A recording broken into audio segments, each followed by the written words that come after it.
Mendimi lodh më shumë se uria, sepse s'ndalet vetë. Ri duke të kthyer mbrapa, te fjalët që s'duhet I thoje, te gabimet që si ndreq dot më, te frikrat që ende s'kan ardhur. Ramazani të mëson me mos se ndjek çdo mendim, me elan, me kalu, pa u kapur pas tij. Allahu thot në Kur'an se njeriu u krijuar I dobët, dhe dobësia jon është mendimi që s'pushon.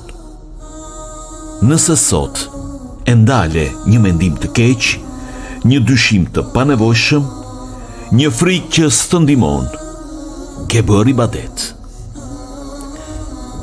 Ramazani nuk kërkon me I rregullu të gjitha për një herë. Kërkon me I rregullu nga brenda, një nga një.